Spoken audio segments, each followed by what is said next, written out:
看看新闻网。这个大部分的观众对电视节目最熟悉的部分是主持人，还有这个主持人旁边的嘉宾啊。不过其实一个节目要好看好玩呢，幕后英雄也是必不可少的，非常重要。那除了经常被我们提及的这个记者啊、编导啊、导演，其实还有一个职位啊，就是这样的啊。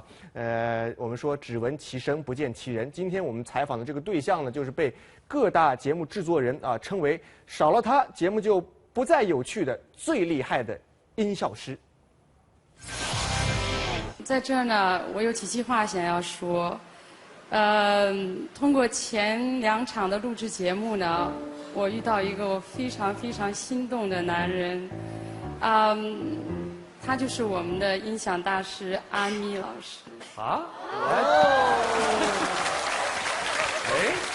我说你眼神往哪边看着？某相亲交友节目的现场，被男嘉宾点名的女嘉宾突然自曝自己的意中人不在台上，也不在台下，而是在幕后。阿咪，你有事儿了，你摊上大事儿了你。不管是主持人还是嘉宾，都一口一个阿咪老师。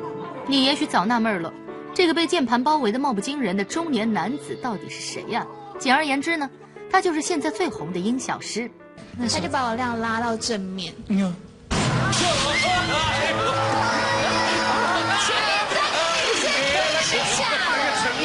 吓了一跳，好可爱哦！真丢脸，吓了一跳。为什么好笑？那是真的吓到，把嘉宾吓得花容失色，你居然还洋洋得意。阿咪对主持人也是毫不客气，比如在《康熙来了》工作多年，阿咪就常常给小 S 加戏。像小 S 她就是一个很爱跳舞的女生嘛，那在适合的时机，我弹一个恰恰舞曲，她一定会受不了，她一定会冲下来跳。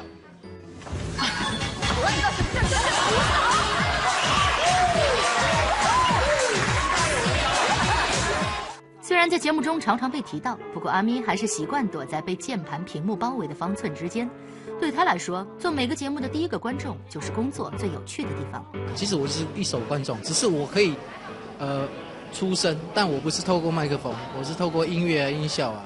新闻下线台北独家采访报道。阿咪老师也是厉害的角色啊。